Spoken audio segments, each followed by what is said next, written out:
Two police officers believed they had caught an easy target, unaware that the man they had stopped actually ran the entire department. The quiet evening was interrupted by the crunch of tires on gravel as Julian Coleman, a 48-year-old man known for his calm demeanor and long-standing reputation for leadership, turned onto Sycamore Avenue. He was returning home after a long yet rewarding day spent meeting community leaders in Charlotte, North Carolina. His car, a modest, unassuming black sedan, blended effortlessly into the suburban streets, and his mind wandered to the thought of his wife's famous pot roast waiting for him at home. Suddenly, blue and red lights began flashing in his rearview mirror, slicing through the darkness like a shrill alarm. Julian's grip tightened on the steering wheel for a brief moment. He glanced down at his speedometer. It read 29, then 35.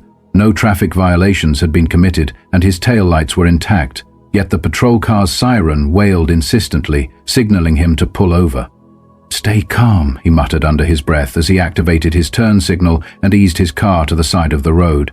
He knew the routine well, the visible gestures, the slow, deliberate movement of hands, and a courteous, measured tone. It was a process he had mastered, not because he had ever committed any wrongdoing, but because he had learned that in these situations, appearances could mean everything. Before long, an officer approached his window briskly, flashlight in hand. The beam cut through the dim interior of Julian's car. Another officer lingered near the rear bumper, his hand resting casually on his holstered weapon. "You in a hurry tonight?" the first officer barked, his tone heavy with suspicion. "No, sir," Julian responded evenly, his voice calm but firm. "I'm just heading home." The officer's flashlight swept over Julian's face, lingering just a moment too long before shifting to his lap, then darting back to his face. "License and registration?"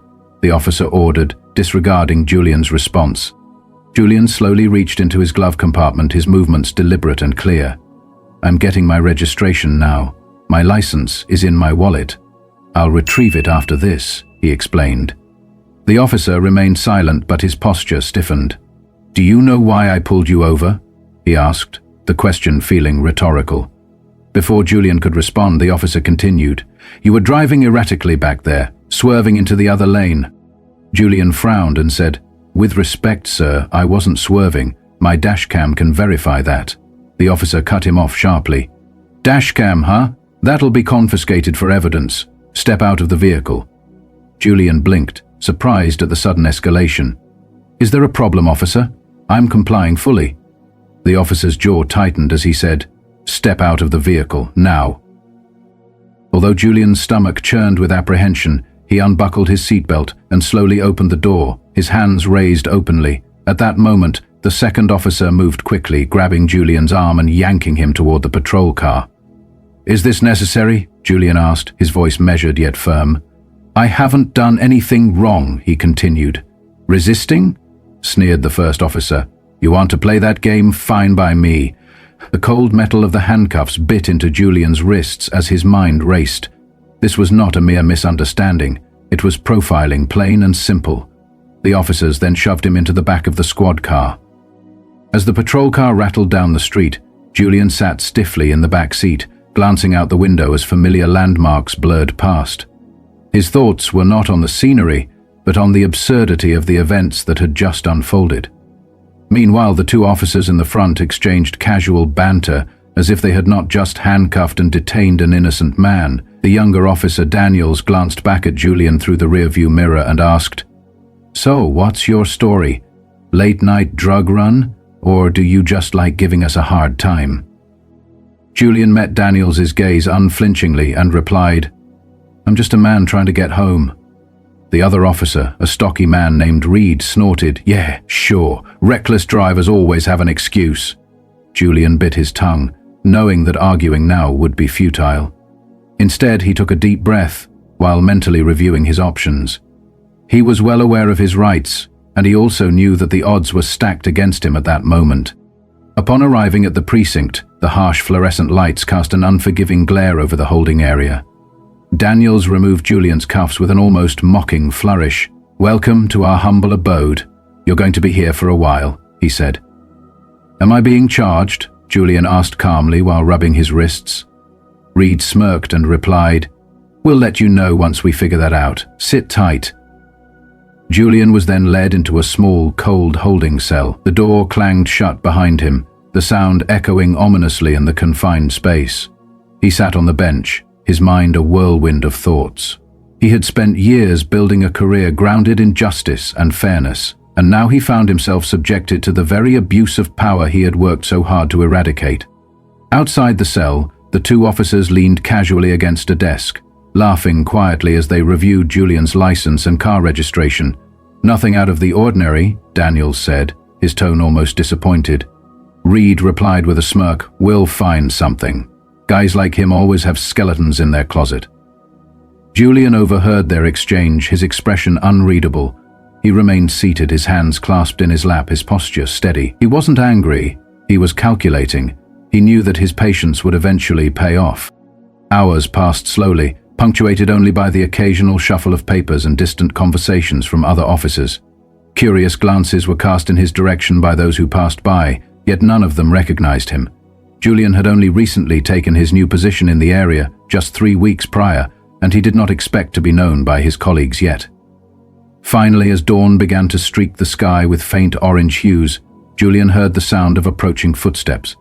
A stern-looking officer, clearly of higher rank, appeared in front of the cell. Her badge read Lieutenant Morgan, and she carried an air of authority and professionalism that immediately set her apart from the other two officers. She frowned as she glanced at Julian, then at the paperwork in her hand.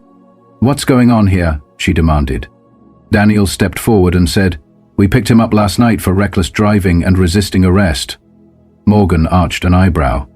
"Reckless driving? Where's the evidence?" Daniels and Reed exchanged uneasy looks before Daniels responded, "We haven't processed it yet." Reed, leaning against the desk with an air of nonchalance, added, "Not that it matters." Morgan turned her attention back to Julian. "Sir, do you have any idea why you were stopped?" she asked. Julian met her gaze calmly and replied, "I was told it was for reckless driving, which I categorically deny. I also have dashcam footage that can verify my version of events." Morgan's expression hardened as she glanced back at the two officers. "You didn't review his dashcam?" Reed shrugged. "We didn't get to it yet." Morgan exhaled sharply, clearly displeased. "Get it now," she ordered, before turning to Daniels, "and report to my office immediately." As the two officers reluctantly slunk away, Julian sensed that the tide was beginning to turn, but he also knew that this was only the beginning of their reckoning. In the cold, narrow cell, Julian felt the hard metal bench pressing against his back as he sat and watched the precinct buzz with activity. The hours stretched endlessly, punctuated only by the occasional shuffle of papers or the low murmur of voices in the distance. Despite the apparent stillness around him, Julian's mind was anything but calm. He replayed the events of the night over and over in his head. Every sharp word, every unnecessary escalation. It all served as a stark reminder of the deep flaws he had spent years fighting to fix. His new position as police chief had been seen as an opportunity to address these issues from within, to create a culture of accountability. But now, he found himself a victim of the very injustice he had vowed to dismantle. The sound of approaching footsteps brought Julian out of his reverie. Lieutenant Morgan returned, this time holding a tablet. She gestured for him to step closer to the cell bars. "We've reviewed your dashcam footage," she stated in a tone that was clipped yet professional. "I have also spoken with the arresting officers. Let me be clear, this should never have happened. The footage contradicts their report entirely." Julian raised an eyebrow, not surprised, but waiting for her to continue. "I will be releasing you immediately," she added, "but I would like to discuss next steps with you privately." Moments later, Julian was out of the cell and seated across from Morgan in her sparse office.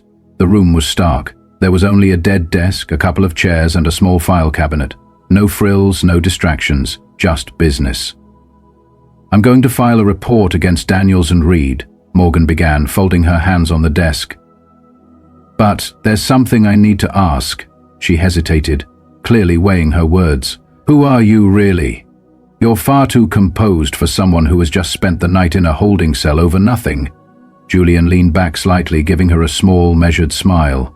"I appreciate your diligence, Lieutenant, but let's just say I've been in situations like this before. I've learned to stay calm," he replied. Morgan studied him for a moment before nodding. Fair enough. But I have a feeling that this isn't the last we'll hear of this situation. As Julian left the precinct, the early morning sun warmed his face, even though the weight of the previous night still rested heavily on his shoulders. Instead of heading straight home, he drove directly to his office. He parked in his reserved space and walked through the doors of the police headquarters, the very institution he now oversaw. His assistant, Anita, looked up from her desk, startled by his unexpected early arrival. "Chief Coleman, you're here early," she said. Julian gave a small nod, his expression neutral. "It's been a long night, Anita. Could you please prepare a briefing room for me? I need to address the department this afternoon." Sensing the gravity of the situation in his tone, Anita nodded quickly. Julian then stepped into his office, closed the door behind him, and exhaled deeply. He understood that what had happened was not just about him, it was about what his experience represented. The public trusted him to lead, to protect and to hold others accountable, and that responsibility weighed heavily on him. Yet he welcomed the challenge. Before he could proceed with the changes he envisioned, there remained one more storm to weather, a storm in the courtroom where everything would come to light. The courtroom was packed. Word had spread quickly about the case, and local media outlets were eager to cover it. Although cameras were not allowed inside, reporters still lined the courthouse steps, ready to pounce as soon as the hearing adjourned. As soon as the session ended, Julian sat quietly at the defendant's table. His lawyer, Sandra Reyes, was flipping through a thick folder of evidence. Sandra was known for being a force to be reckoned with, sharp, unrelenting, and renowned for dismantling weak arguments with near-surgical precision. Across the room, Officers Daniels and Reed sat alongside their department-appointed attorney. Daniels looked nervous, his foot tapping uncontrollably, while Reed tried to maintain an air of nonchalance, leaning back in his chair with a smug expression. The judge, a no-nonsense, older man with a reputation for being stern, entered the room and called the session to order. "We are here today to address the charges brought against Mr. Julian Coleman. Prosecution, you may proceed." The prosecutor, a young and somewhat hesitant lawyer, rose and began outlining the case as it had been initially reported on the night in question. According to the report, the defendant was observed driving recklessly, swerving into another lane after being stopped by Officers Daniels and Reed. It was further stated that he became uncooperative and resisted arrest. Sandra barely suppressed a smile as she leaned over to Julian and whispered, "They're walking right into it." When it was her turn to speak, Sandra stood confidently. Her voice commanded the room as she said, "Your Honor, the charges against my client are not only baseless, they are also a direct result of racial profiling and abuse of power. To prove this, I would like to present video evidence that directly contradicts the officer's statements." The judge nodded, allowing her to proceed. Sandra then gestured to the bailiff, who dimmed the lights and began playing the dashcam footage. The room fell silent as the video showed Julian driving steadily in his lane, the speedometer reading a constant 29 miles, while the officer's patrol car could be seen in the rearview mirror, turning on its lights without any apparent cause. Next came the body cam footage. The courtroom watched intently as the video revealed the officers approaching Julian's car, their aggressive tone evident from the very first action.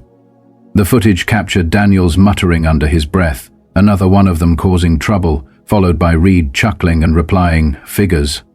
Gasps rippled through the audience as the judge's brow furrowed deeply at the sight of the officer's behavior. Sandra paused the video and addressed the court. "This is the professionalism displayed by Officers Daniels and Reed. Now let's fast forward to the arrest itself." The footage continued, showing Julian calmly complying with every order, his movements methodical as he retrieved his registration and license. The stark contrast between his composed demeanor and the officer's hostility was undeniable. By the time the video finished, the courtroom was thick with tension. Sandra then turned to the jury and stated, "This is not just an abuse of power, it is a direct violation of my client's rights, rooted in bias and prejudice." The prosecutor, visibly flustered, attempted to interject, arguing that the officers had probable cause. Sandra cut him off sharply. "Probable cause based on what? Driving safely and following instructions? Or perhaps because of the color of his skin?" The judge banged his gavel lightly, calling for order. "Let's keep this focused," he said. Sandra's voice softened, yet her words remained powerful. "Your Honor, before we proceed any further, my client has something he would like to share with the court." Julian adjusted his tie and scanned the room, making deliberate eye contact with the officers before addressing the judge. "My name is Julian Coleman," he began, his voice calm yet resolute. "I am the chief of police for this city. I was appointed 3 weeks ago to lead this department and address the very issues you have witnessed today. I chose not to disclose my position earlier because I wanted the truth to emerge organically, without any bias or interference. And now it has." At this moment, murmurs erupted throughout the courtroom. Officer Daniels's face turned pale, while Reed's smug expression evaporated in an instant. The judge banged his gavel repeatedly, demanding silence as Julian continued. "This isn't just about me," he declared. "It is about a system that allows officers like Daniels and Reed to operate without accountability. That ends now." His words hung in the air like a thunderclap, reverberating far beyond the courtroom walls. Daniels and Reed sat frozen, their expressions a mixture of shock and fear. After a brief recess during which everyone had time to absorb what had just transpired, the tone of the courtroom shifted completely. The prosecution offered no further arguments, and the judge promptly dismissed the charges against Julian. However, that dismissal was only the beginning.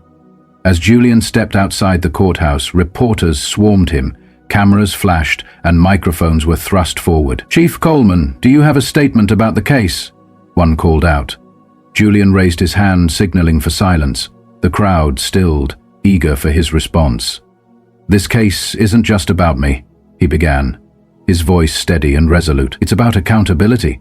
It's about ensuring that every person, regardless of who they are, is treated with the respect and dignity they deserve. As your police chief, I am committed to creating a department that values integrity and fairness. And as a citizen, I will continue to fight for justice." The media frenzy continued, but Julian did not linger. He had more pressing matters to address. The fallout from the case was swift. Officers Daniels and Reed were immediately suspended pending an internal investigation, and public outrage grew as the video footage was released to the press. Protests erupted, and calls for reform grew louder. Community leaders rallied together, demanding greater transparency and improved training for officers within the department. In this turbulent climate, Julian's leadership took on a new significance. He called an emergency meeting, gathering the officers at the precinct. Standing at the front of the room, he addressed them with unwavering conviction. "What happened to me last night wasn't an isolated incident," he said, scanning the room with a piercing gaze. "It is a symptom of a larger problem. And as long as I am chief, I will not tolerate behavior that strays from our mission. We are here to serve and protect, not to harass and intimidate. If you cannot uphold these values, then this is not the place for you." His words were delivered with such force that a heavy silence fell over the room, leaving no room for doubt about his intentions. Over the following weeks, Julian implemented sweeping changes within the department. Mandatory bias training was introduced, stricter oversight was enforced, and an anonymous reporting system for officer misconduct was established. These measures were only the beginning, but the community soon began to notice a shift. Although trust was not rebuilt overnight, the citizens saw a renewed commitment to accountability and transparency. Months later, Julian found himself sitting on a panel at a town hall meeting, listening intently as a young man stood up to speak. "Chief Coleman," the young man began hesitantly, his voice cracking slightly, "what happened to you? It could have been me, it could have been any one of us. Thank you for standing up, not just for yourself, but for all of us." Julian nodded, his heart heavy yet filled with resolve. "Change doesn't happen overnight," he replied quietly, "but together we can build a system that truly serves everyone." As the town hall meeting drew to a close, Julian lingered for a moment, watching as people filed out with renewed hope. He knew that the fight was far from over, but he was ready for it. The responsibility rested not only on him as a police chief, but also on every member of the community. It was now up to all of us, the viewers, the citizens, to keep the fight for justice alive. If we see injustice, we must speak up. If we want change, we must demand it. Together, we have the power to create a world where accountability is not just a promise, but a reality. That evening, as Julian sat in his office reflecting on the turbulent events of the past days, he realized that every moment, every encounter with bias, every instance of abuse was a call to action. The dashcam footage, the courtroom revelations, and the subsequent public outcry had all come together to signal that the era of unchecked power was drawing to a close.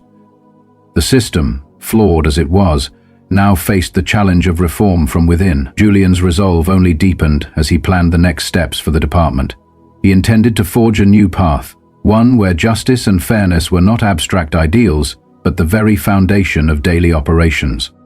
In the weeks that followed, the internal investigation into the misconduct of officers Daniels and Reed moved forward with urgency. Lieutenant Morgan, having witnessed firsthand the contrast between Julian's composure and the officers' hostility, ensured that the investigation was thorough and impartial. The community watched closely, their faith in the police department slowly being restored by the visible commitment to accountability. Julian attended every meeting, every hearing, determined to see that those who violated the principles of justice were held accountable. During one of the many long days spent in briefings, Julian found himself in a quiet conversation with Lieutenant Morgan. "You know," he remarked, "this isn't just about punishing the wrongdoers. It's about transforming our entire culture." Morgan nodded in agreement.